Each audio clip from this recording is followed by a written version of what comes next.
Good afternoon, everyone. This is Matt Kinsman, Head of Content at Connectiv. Welcome to Pushing Data to the People Who Need It Most. Those of you who have been around long enough may remember how digital first was once the slogan for information companies transitioning to digital media. Today, data first is the new catchphrase as information companies attempt to leverage data for competitive advantage with everything from content and marketing strategies to subscriptions in which market and audience data are the actual product.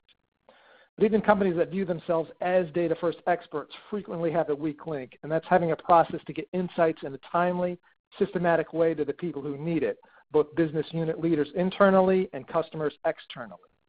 Today, we've got two excellent case studies from companies that have cracked the code in making data actionable, including one from Thomas on how the entire organization has been re-engineered around data, and another one on how G3 Communication is giving webcasts and lead generation new life.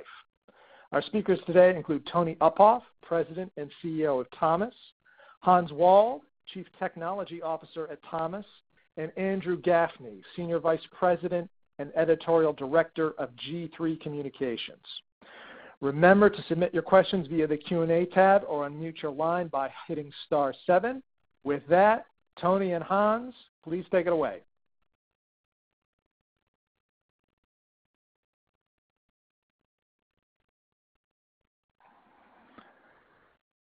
Just a reminder to Tony and Hans, you might have to hit *7 to unmute your line.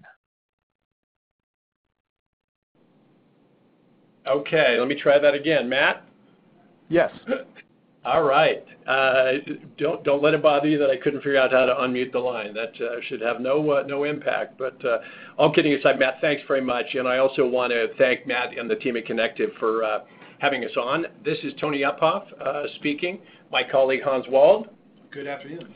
And I want to just share a few things about the journey we've been on as we re-architect Thomas around the use of data. And to give you a little bit of a backdrop, if you're not familiar with Thomas, our business is organized around three core areas, and all of these spin off a tremendous amount of data for us. So thomasnet.com, we refer to it as the network, is the primary data source of the company. Every 2 seconds, an engineer, a procurement professional, or what's called an MRO select a product or evaluate a supplier on that platform. And we're close to probably 2.5 to 3 petabytes of buyer behavior data and growing based on the volume that comes through that. And our second business, which is product data solutions, where we create CAD or what are called BIM files, building information modeling files for product OEM companies, and then help them syndicate that product information in these workflow-like files. And then lastly, we have a very fast-growing, as many of you do as well, marketing services business that spins off a tremendous amount of data for us. So starting about 3 years ago, as we understood, obviously, we were capturing all this data. We didn't really have an overarching strategy with which we could try to understand how to harness the power of this data and where to put it. And so we embarked in two things, and we're going to break this into a bit of a segment here. I'm going to lay out the strategic framework we use to set up our data strategy, and then I'm going to ask Hans to speak to some of the technical things we did, and then we'll round out a bit by showing you now how we're pushing that data into proximity of where it really needs to be deployed by various people in the company. So we created this quadrant, if you will, that you're looking at on the slide, that we looked at what's our flywheel for using data, and how do we start to think about all the data we capture and organizing it in a way that's really going to benefit the business. So in terms of the application of the data, we focused first on the user. And in this context, the user would be those engineers or procurement professionals. And what we really wanted to do was to primarily capture and then act on data through various means to improve the user experience. So that became our true north here. And we looked at it as structuring that in a way that it would help us accelerate the business. The second thing that allowed us to do was to start to think about, okay, how do we look at the patterns that might exist in that data that we're capturing?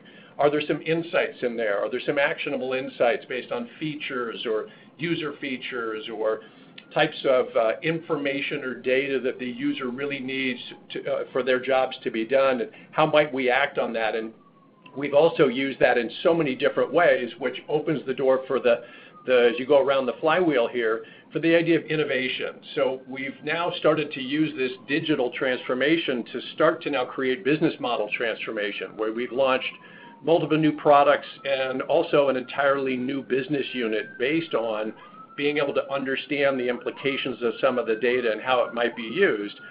And then as we round out, obviously, if we're delighting the user and the user is using our platforms and products more and more and more, the vast majority of our business is an advertising-based business, which by definition has value to the advertiser.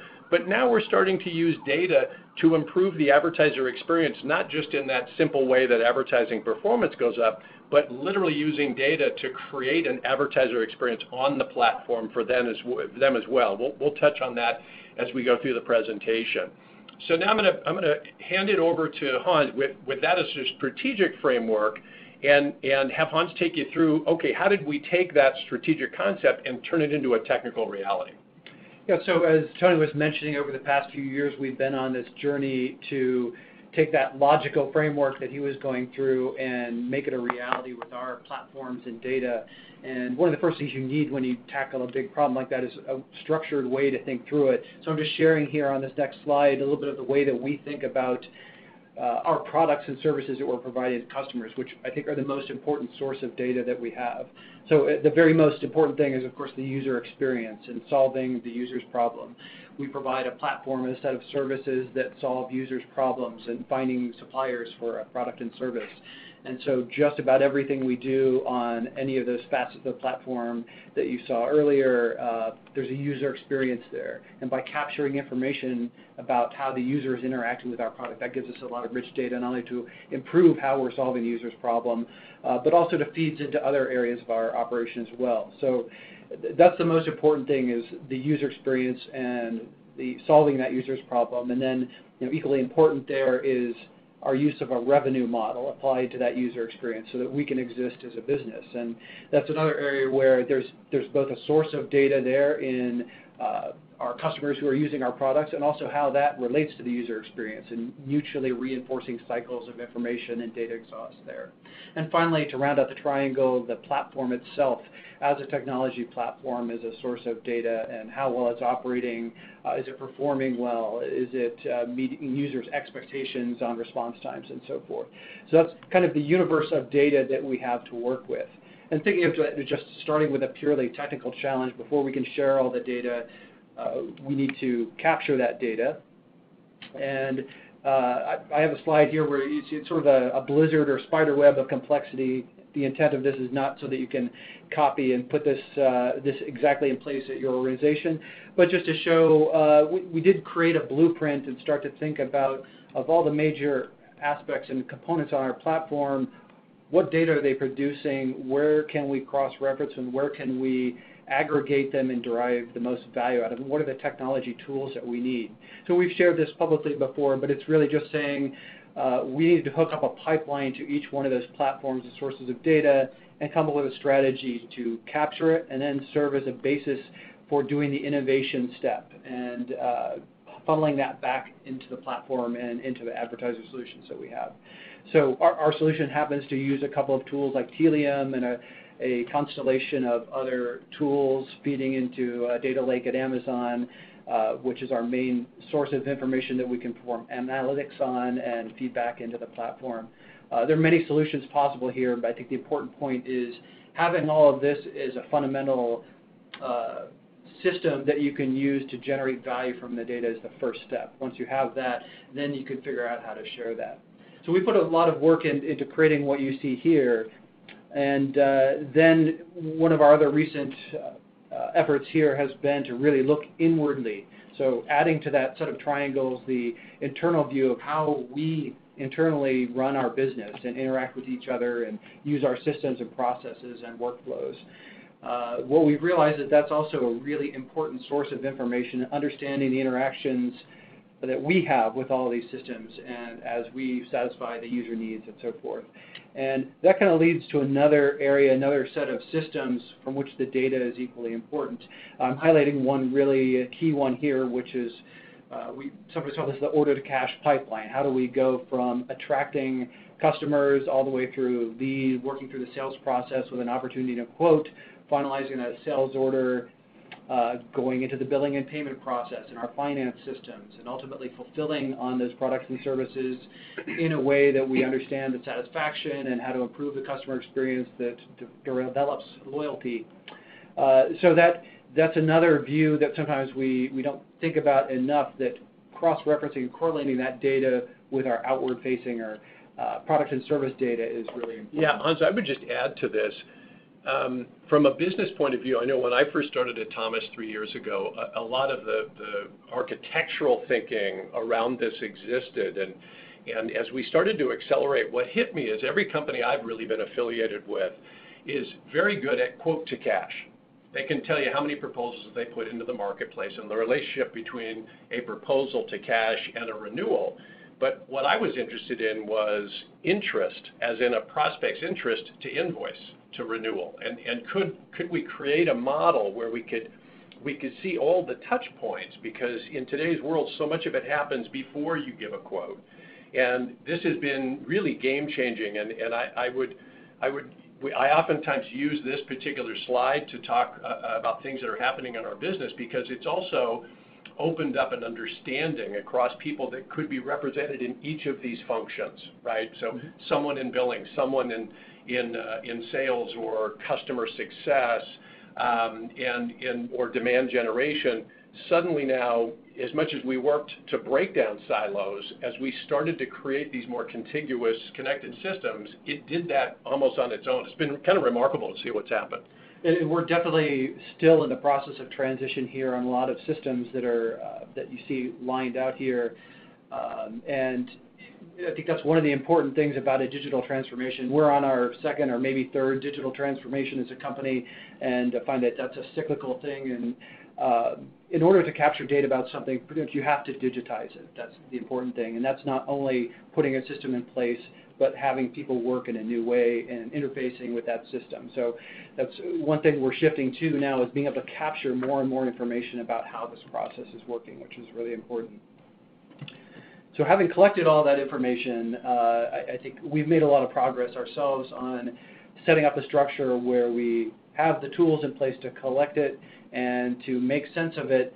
But what we're really trying to get to is here, how we share it, how we can get the value out of it. Because if it just sits there not doing anything, then it's not doing us any good.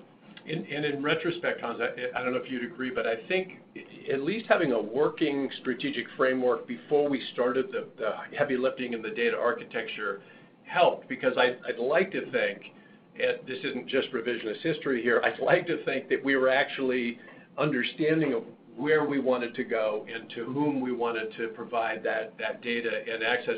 And again, this is an ongoing journey, as Hans said before, but what we started to really think through was, who are the users and what are the functions? And, we realized in some cases we had some talent gaps to either expand or to clarify in terms of organizational structure. And I think as you go down this chart from users to business analysts to data data scientists, as you went down there, we have some incredibly talented data scientists, but we also realized we needed to bring in some leadership in that area. And so we just recently brought in a head of data science that's helping us accelerate some of these things.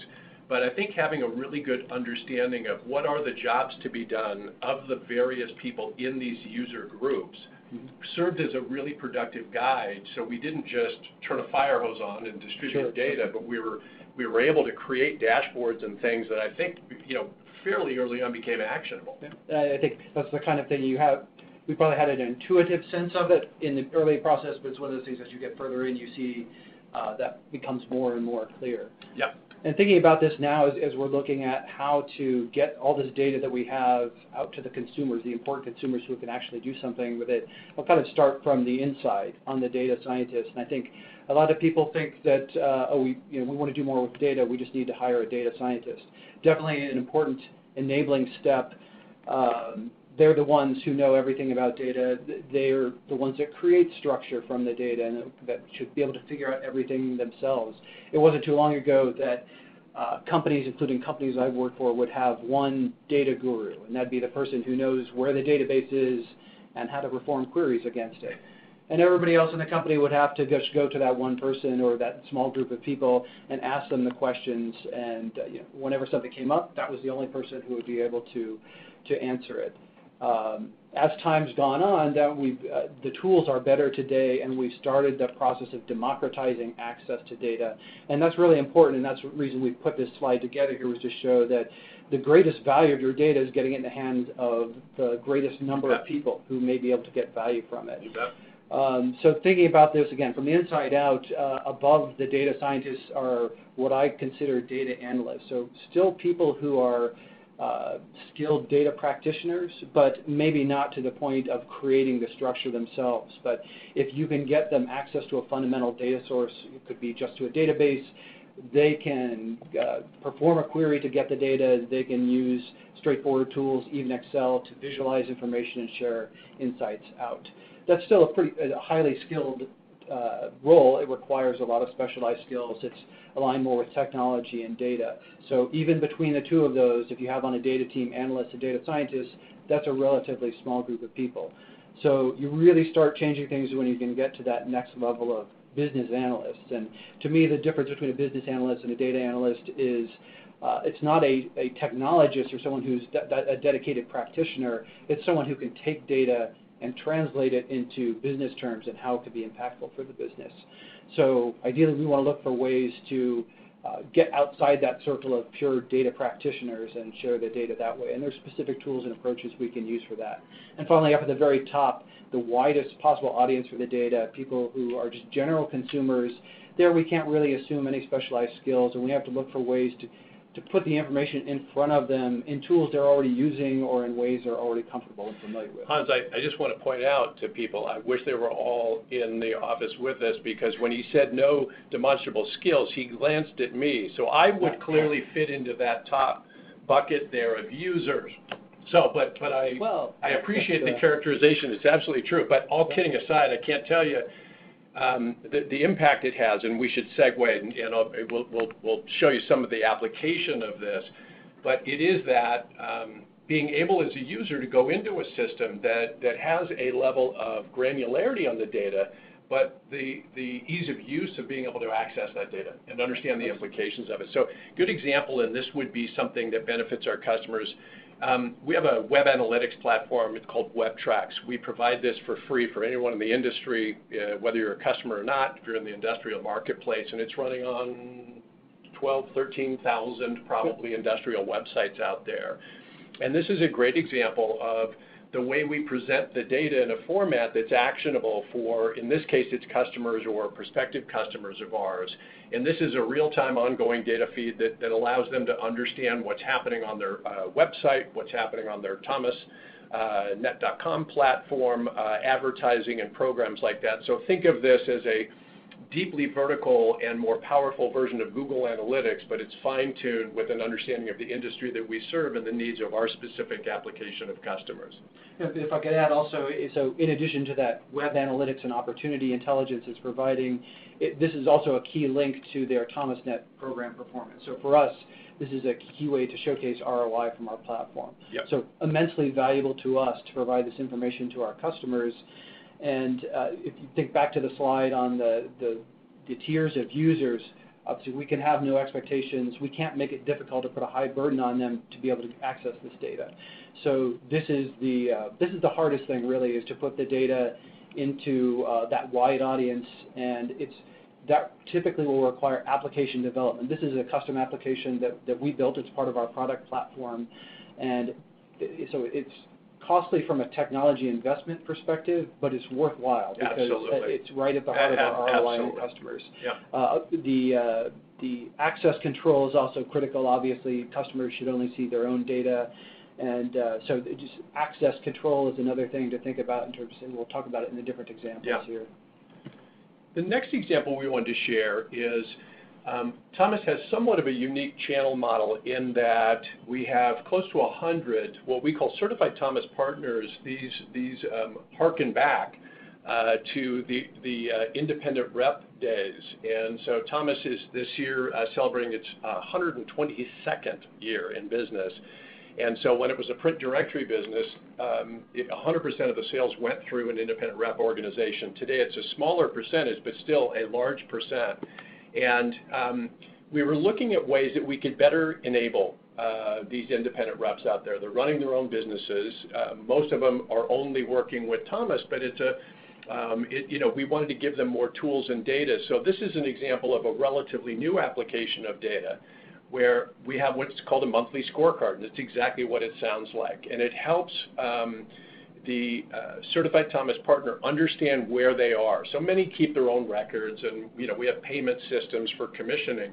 But what this does, and we heard from a lot of them, gosh, I kind of want to know where I am in terms of my relationship to my renewal rate and how I'm doing on existing business, my new business sales, my performance to growth, meaning growth year on year. Am I growing above the same pace as last year?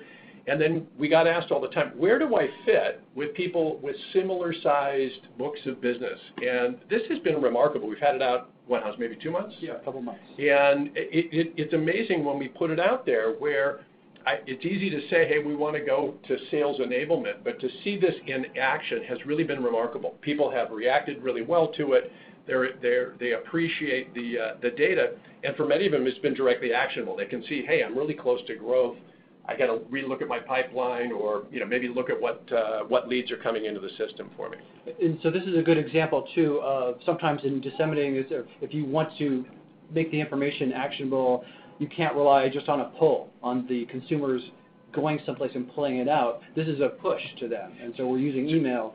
It's a really good point. Right, and so this is still going to those users, the widest audience, but making it really easy where all they have to do is see an email coming into their inbox. The next example we wanted to share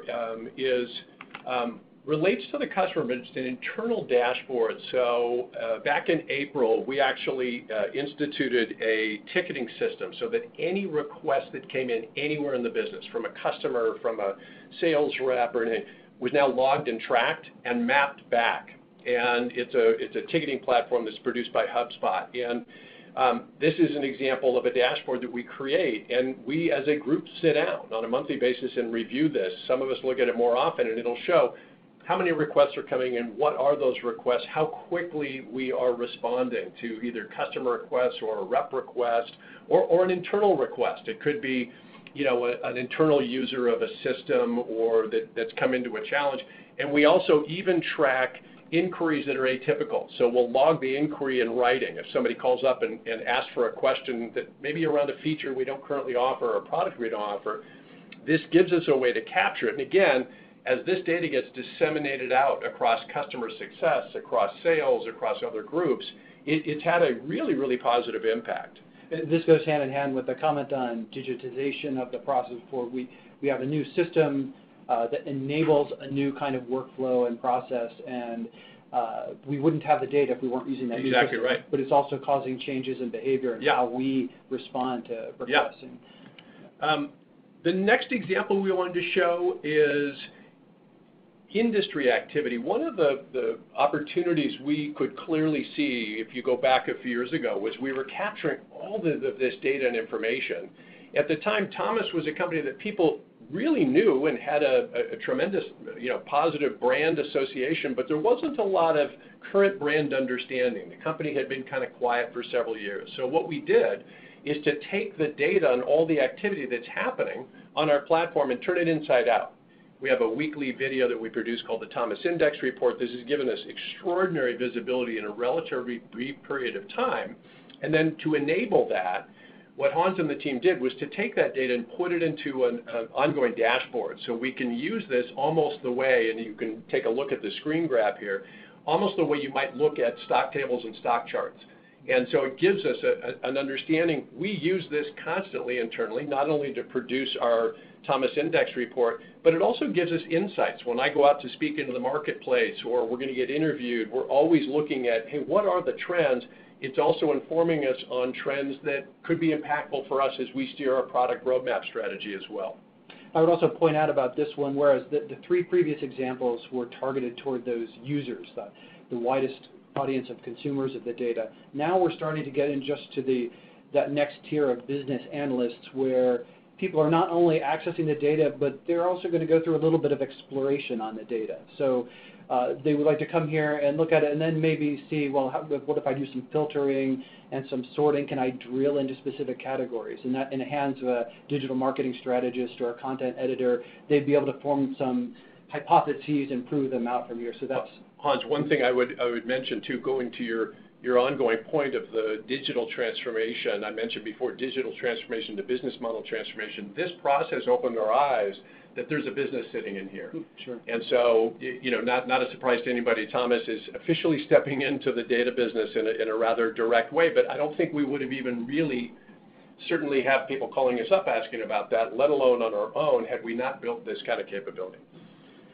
So the next example is one where same idea internally, people throughout the company, it's very important to know the activity and operation of our platform and how it's doing on solving the user's problems, fulfilling that need to find a product or service. We used to go through a monthly reporting process on this data that took about a week of a couple people's time to compile all the data from various sources.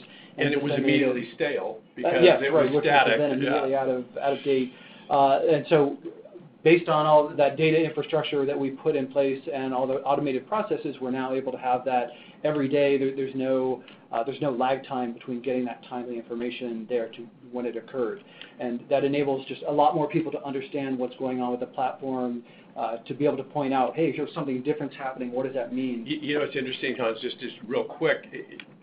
One of the things culturally this has changed is because being in those environments where it's old data and people spend a lot of time reconciling, well, but that was a holiday or that was this or whatever. Having this ongoing, I've noticed it forces you to pay attention to, say you're solving the user's jobs to be done, it's either represented here or it's not. And so I think it's culturally changed this. We got one more example to share with you. And so one thing I'll add on this, so as the last couple have started down on that analyst and we're getting into now, this is a different tool that we're using to disseminate this data, some similar information about the activity of our platform, how it relates to industry trends, and even getting into regional trends and some pretty fine-grained detailed analysis. A data analyst or a business analyst might look at this, and this is actually something called Tableau, so we've set up dashboards and set up tools in Tableau. That's putting a little bit more of a burden on the analyst to understand how to use that tool, but it unlocks a lot more power. And as you can see some of the detail and complication here, someone who understands a little bit about how to manipulate those controls can do some pretty powerful things. Great.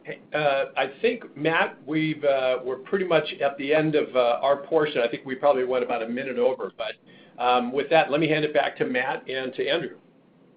Well, Tony and Hans, terrific presentation. Just a reminder to our audience, if you have any questions, go ahead and type those questions into the Q&A tab in the lower left-hand corner of your screen, and we will address those questions after the end of our presentations.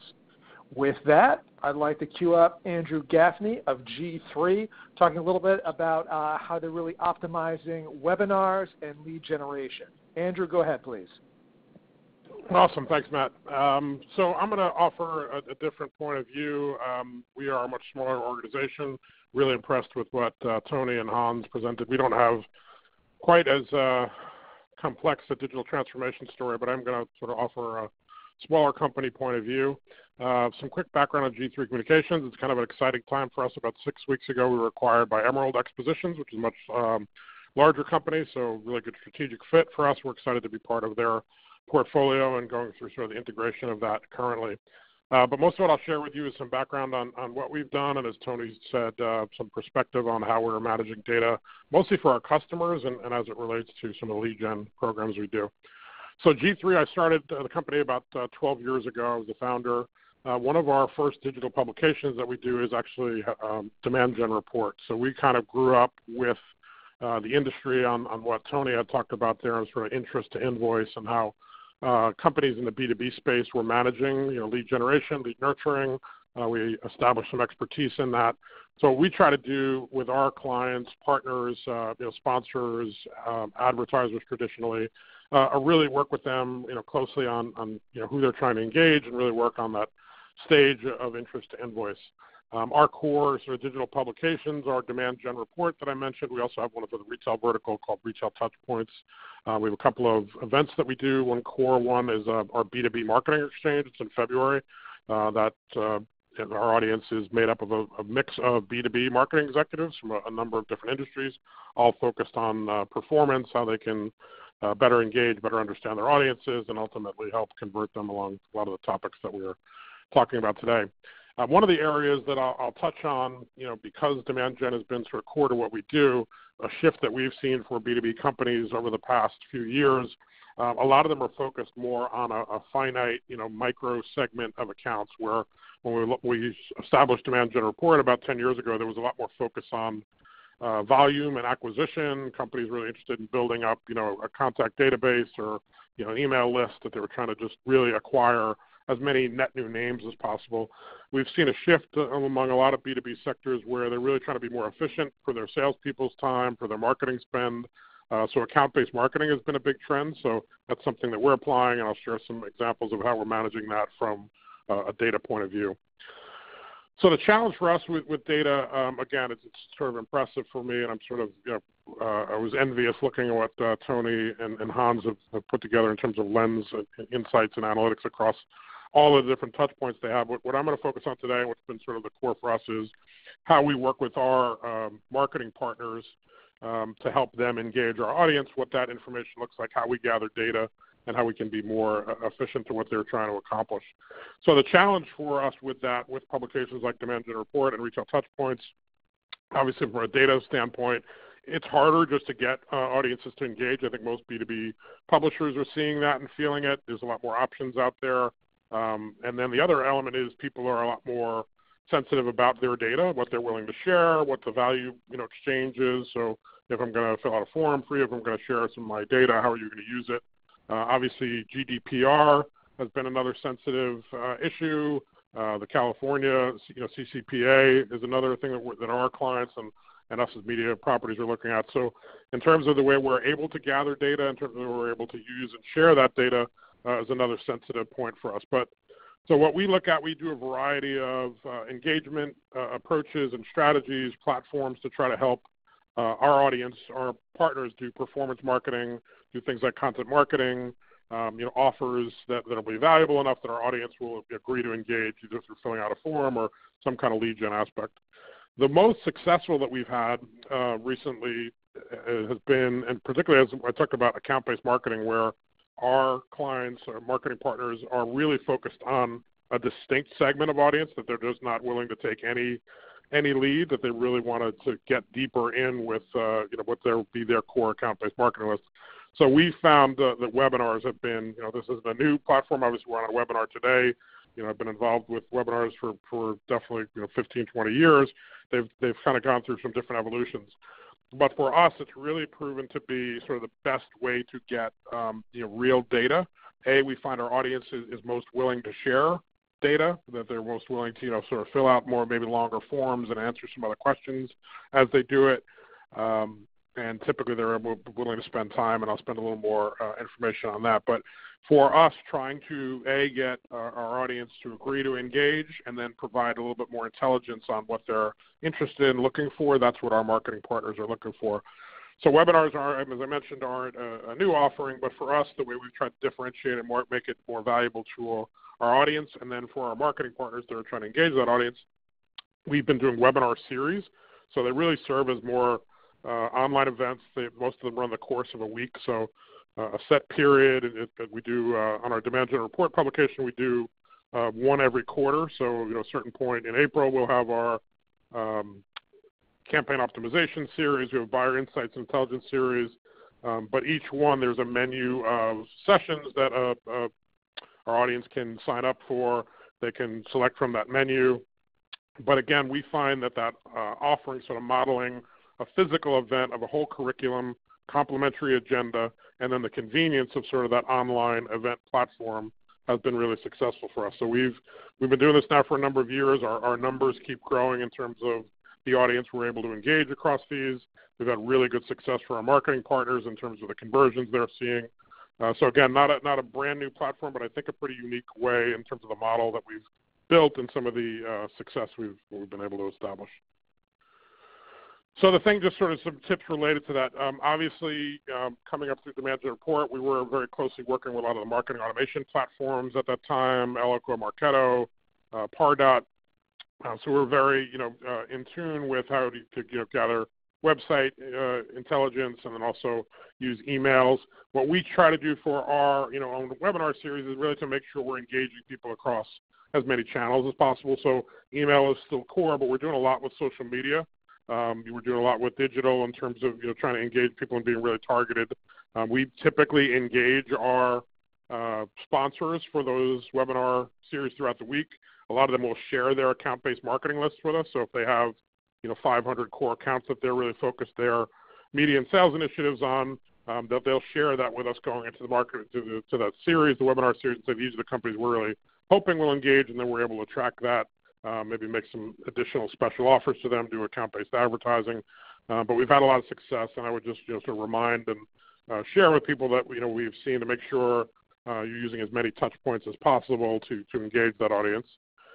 In terms of the other thing that we're doing in terms of thinking about the data piece, obviously opt-in is really critical. I mentioned GDPR, but also with this webinar series, we're able to give them the option of either signing up for the whole series and having access to the full menu of sessions, or they can go back and pick individual sessions that they're interested in. Obviously, they have to opt in to share their data with the marketing partners. So when we get, our last series, we had over 2,000 people sign up for the webinar series. There were, some percentage of those that said, no, I don't want my information shared, and obviously we honor that. But the majority of people, opt in. They're willing to share their information.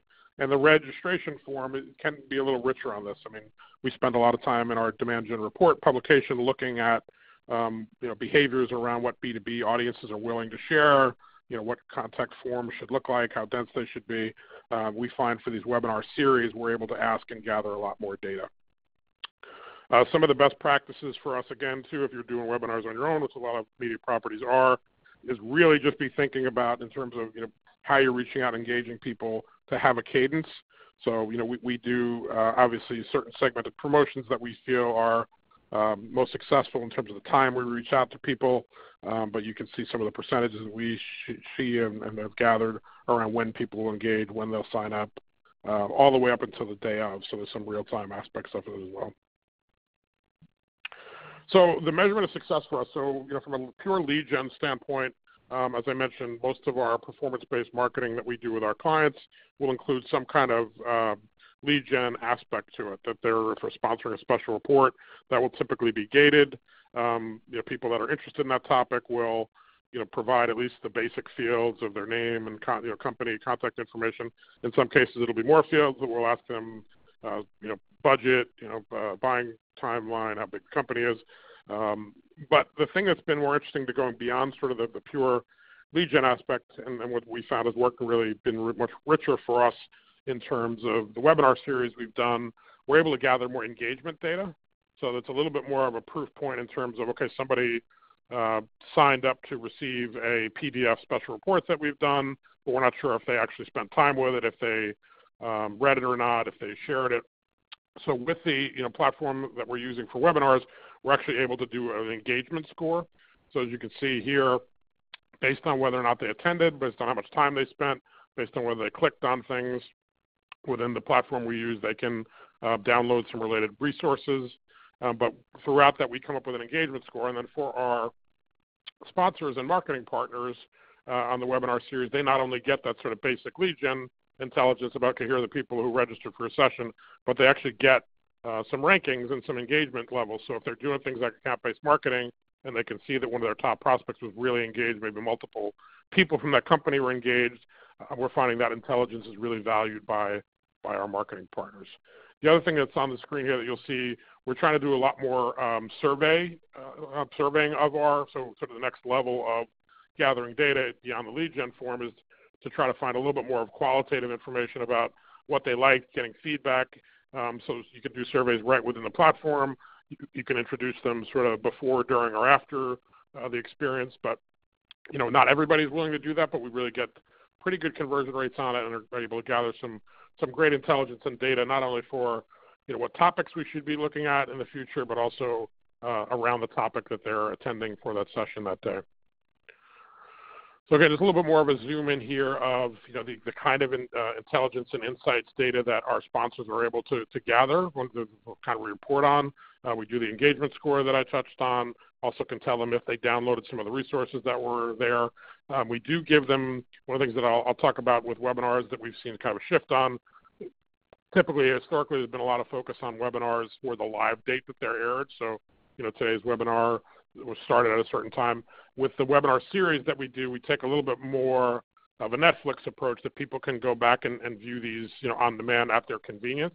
So they're available for 60 days post. We do a lot of promotion. They can sort of base it on their areas of interest. But the other intelligence that we will share is, A, did they view it or not? And did they attend live? Did they view it on demand? And how much time they spent as well. The other thing that we can do is within the resource center, in terms of giving scores and more of a deep dive, we can assign points. So it's a little bit of kind of a lead scoring model of, if they feel like one of the most valuable assets that they had in the resource center was pricing, or maybe a link to another webinar, they could give that more points. That can affect their engagement score. So just a way, again, to really gather intelligence on each buyer, how interested they are, how active they are, and that's the kind of information and intelligence we're seeing our clients ask for. I mentioned on demand, we do track, we are seeing a shift, so live only has historically been about 60%, and then we see a mix that are doing both live and on demand throughout the series, and then a growing segment that are actually choosing to view it sort of at their leisure based on their schedule and availability. But we aggressively promote the fact that people can do it at their convenience. One of the phrases that we talk about is kind of hot in our B2B marketing community is like binging, that content binging. If somebody decides that they're interested in a topic like ABM solutions, and they decide that one week they're really going to roll up their sleeves and dig into it, they can go back and watch 3 or 4 of the webinars during that week. They can have their team involved, share the links, etc. Again, when I talk about sort of that Netflix experience, you can see that we're really trying to incorporate that into our marketing, that we're highlighting each session, where we're showing sort of what other people have done, but really trying to play the experience that they're able to take part in, and also the fact that it's available, how long each session is, key points, etc. So the other thing in terms of a data standpoint that, again, we're a small organization, but it's been kind of core to us is finding quantifiable data, really trying to find data like benchmark data. So within each of our publications, we've made it a core value that we do a lot of benchmark surveys throughout the year. So from a data perspective, we're really trying to gather and help define the industry of what people are looking for, what they want. So one of the things that we do is a content preferences study as part of our demand gen report publication, where we ask B2B audiences, where they're spending time, what type of content they're spending more time with, and just really try to gather some deeper behavior analysis. So from that study related to our, the work we're doing in webinars, we found that webinars were one of the top areas where people were really willing to spend time versus white papers and some of the other engagement touch points that we use. 63% are willing to spend 20 to 60 minutes watching a webinar. So, it's a little more value from a conversion standpoint, because if somebody really is willing to spend the time, it tends to show stronger interest. The other thing that we do a demand generation benchmark study where when we ask marketers, we talk to B2B marketers, which tactics have been most successful in terms of converting and accelerating leads, not just at acquisition at the top of the funnel, but really at the mid-funnel. So maybe you got them engaged, and how are you helping to move them to the next stage, make a qualified lead or an opportunity. And you can see the webinars is one of the top options there. Physical events tend to continue to be one of the top. Case studies, peer information is really critical that we see, lead nurture campaigns, but webinars, white papers are some of the core approaches and tactics there as well. So that's a snapshot of what we've been doing. Again, kind of a different lens from what Tony and Hans shared, but I just wanted to share that with the audience. So I'm glad to take any questions, Matt, if you have any. Great, Andrew. Thank you very much. Nice job. Folks, at this point, we are opening up for questions. We have a couple minutes left, so please get these questions in now. You can submit the questions by typing them into the Q&A tab in the lower left-hand corner of your screen, or you can unmute your line by hitting *7. I just want to start with a question for Tony and Hans. I know you guys really emphasized user experience with the overall data strategy, and you gave some great examples of actually pushing out to your customers and really giving them a tutorial on how to engage with the data and letting them know when they can engage with the data. Just wondering if you can share any other specific examples of how you've really tweaked or improved user experience, and what has that meant for the overall experience of your customers? Yeah, this is Tony speaking, and I'd love Hans to dive in too. I think, Matt, in a couple of ways, there's some very tangible examples, the things that we mentioned. But there's some stuff that's probably in the weeds a little bit. One of the things as we started down the data path, it accelerated a plan we already had to really start to run the company much more as a platform and much more as a result as a software development process. And so the biweekly sprints and the agile development was starting, but this really accelerated that. And as a result, what we also have is a product roadmap group that gets together weekly and looks at the data. And we're doing as many as, Hans, maybe 20 tests on the platform at any given time, where we're doing A/B tests around all kinds of different things. We'll look at the data now in real time, and on a weekly basis, we'll make decisions about prioritization for that product roadmap. And it could be a small thing. It could be the change of a button or the change of the look or feel of a feature. It could be a much bigger thing. We're rolling out thomasnet.com 5.0 that is coming out in stages, but will fundamentally be in the very beginning of 2020. And I would say literally every single feature on that has come from watching user behavior, engaging directly with the data on users, and then we took the next step where we actually have been doing user testing. Not just A/B testing, but overt user testing, and then looking at that data. And I don't know if you want to add to that, Hans. Yeah, I think it's obviously a big focus for us. Focusing on the user experience means that we have to be using all the tools available to do that better. We do have an ongoing user experience optimization program here, and that's responsible for that ongoing, at any given time, 20 or so tests running, which is a key source of feature enhancements or even just thinking on new features, new capabilities for the platform. I think the important thing is that we use a number of tools to do that, things like Optimizely, Full Story. Those become much stronger when coupled with the data that comes from our platform. Yeah, so, good point. Back to that spider web diagram I showed, being able to take all the data we collect and feed it back into those tools really increases the power that you have in your turnaround and going from insights to actually making the changes. All right, terrific. Andrew, I've got a question for you. You gave us some terrific examples about some of the learnings that you're really deriving from the webinars, not just learnings that you can pass on to your clients, but things that you can really apply internally to your products. I'm curious, what sort of mechanism have you put in place to really reinforce those learnings? I ask as an editor who has data at his fingertips, and I know it can be a struggle to really implement that data and the best practices around it. What have you guys done? Yeah, I think with each webinar series, we're gathering areas of interest. So, from a attendee registration standpoint, obviously we can see where people are sort of showing up, what their top priorities are. The surveys that we're using too, we're able to gather some kind of qualitative information about asking what other topics they'd be interested in. I think we've also, gathered sort of some best practices in terms of feedback on what people, like and want in webinars. We've got some good feedback on alternative formats to webinars where people are doing panels or incorporating video, trying to make them a little more immersive, adding polls, things like that. So I think all of those have been really, good for us. And as you said, putting them into action on a quarterly basis. We do the webinars on a quarterly basis, webinar series on a quarterly basis, but then we're also have a meeting every quarter to sort of gather the data, review the data, and figure out how it should apply to our edit calendars going forward, some of the content that we're producing for our newsletters as well. All right, terrific. To our audience, we are winding down, so just a reminder, if you have questions, go ahead and get them in now. I want to jump back to Hans and Tony. You guys gave a very interesting example with WebTracks, which seems like a very powerful tool. I understand why you're offering this for free to really demonstrate ROI. I'm just curious if you see any potential for this really becoming a paid product in the future.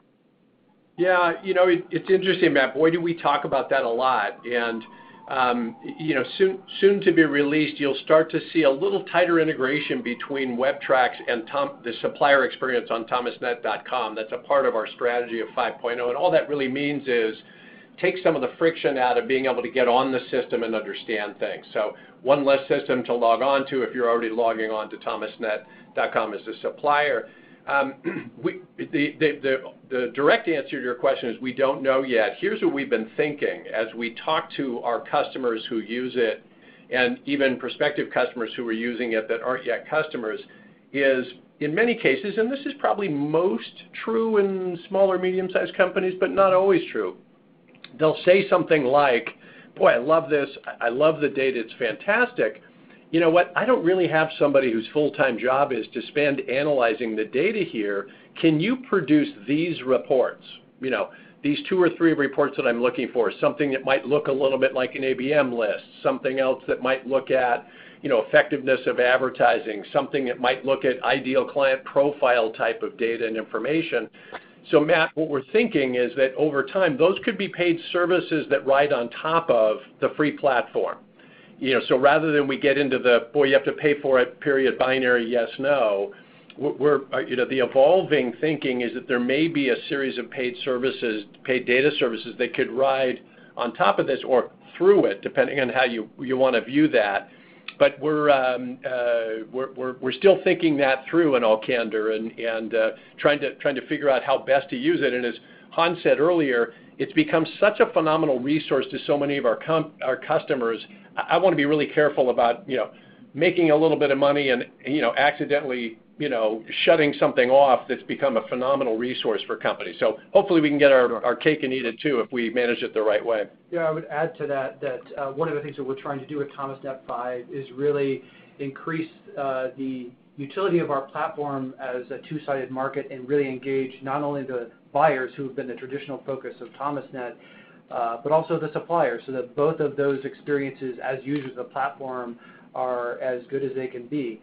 And so this tool, WebTrax, is a really good tool for meeting the supplier's need and understanding the behavior of industrial buyers on their website or on the ThomasNet platform. When those suppliers engage, whether they're customers of ours or whether they're just using the platform, that provides more value and increases the value generated by the marketplace as a whole. So it's still definitely worth it to us. Even if we aren't charging for it, we're deriving value Absolutely. out of it. All right, terrific. I'd like to address this last question to all our speakers. One thing that we continually hear from within the Connectiv membership is that a lot of companies start down the data path. They have early success. They see some early potential, and then they get stuck. And they get stuck with a variety of different factors. It can be technology. It could be expertise. It can be even internal culture and organization. I'm curious if our 3 speakers can offer any quick general tips on getting unstuck with the data strategy and continuing down that path. I realize that's a general question. It's hard to provide any real specifics without knowing specifically what people are having trouble with. But again, this is something that people really struggle with across the entire spectrum of technology, culture, know-how. What is your advice to someone to really keep moving down that data path? Well, this is Hans here. I can offer one thing that's top of mind for me right now and a key focus of where we are, which is trying to establish the right partnership between the business and your data team or whoever is responsible as direct practitioners interacting with the data. Because I think a lot of people go into it thinking, let's just hire a data scientist or a team of data scientists and they'll figure everything out and then everybody will get the data that they need. It really doesn't work that way, and that's a big learning that we've had going through this journey ourselves is that, again, you have to enable everyone to use the data and give them a way to access it, and it can't work just as a one-sided pizza delivery kind of model. Yeah, I think it's a great question, Matt. And Hans's perspective on that kind of I 100% agree with it. I think the other thing is, you have to be willing to democratize the data is in essence, I think what we've learned from this experience. And in doing that, it's going to create some cultural challenges. And we've had ours and continue to work through those. One of the biggest things that I've found that it does is everybody in business believes they make rational decisions. The reality is, most of us use data to rationalize the decisions we make. We don't really use it to make rational decisions. As we shift that at Thomas, you can see that in some cases it creates a little bit of discomfort. People who have prided themselves as I make decisions and I control process suddenly realize, oh, wait a minute, I add value on top of this. And I'm making it sound simple, but I would say, Matt, from our vantage point, thankfully with Hans and his team and their great work, our architecture, our technology and that kind of stuff, I think that worked pretty well. We didn't really stumble too much and don't stumble on that. I really think as these systems come online, it is carefully managing through the cultural dynamics. And I'd like to think we're on the right side of that process, but it's not been in all candor, it's not been without its challenges at times as we continue to work through it. Yeah, I know we're out of time, but the only thing I would add, it lines up with what Hans said, but I recommend focusing on some measurable outcomes. Do those in real increments that are achievable. So What can you do this quarter? I mean, data is limitless. There's so many aspects of it that you can get lost in, but I think if you're focus on which areas of the business that you're trying to measure and have outcomes on and make those realistic. Yep. Terrific. Well, folks, we are at the top of the hour again, and we are out of time. I want to thank all three of our speakers. You guys did a terrific job on this. A replay of this presentation will be available to all our registrants, and I'm sure if you'd like to follow up one-on-one with our speakers, I'm sure they'd be willing to have that conversation as well. Before we go, I just want to give you a heads up on a few things coming up at Connectiv. January 10th in Chicago, we're going to be hosting the AMP annual meeting encore with our sister association, Association Media and Publishing. This is really showing the best of AMP's annual meeting, which was held in June in Washington, D.C., and taking that on the road starting in Chicago. January 23rd, we'll be hosting a webinar on what media buyers want in 2020, featuring some exclusive data from Kantar on specifically on what media buyers are asking for and how they're going to be making the decisions next year. On January 30th, we're going to be hosting an Emerging Leaders Reception in New York. This is really to honor past recipients of Connectiv's Emerging Leaders Award, but also a way to really welcome anyone 35 and under at Connectiv members, giving them an opportunity to really network with each other, hear from their peers, and hear a little bit more about what the association could do for them as well.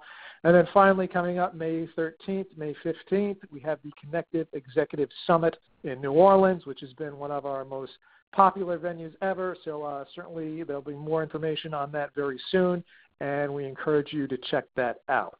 Again, thank you to our speakers. Thank you to our audience for joining us today. We know you had the choice of this or possibly some holiday parties.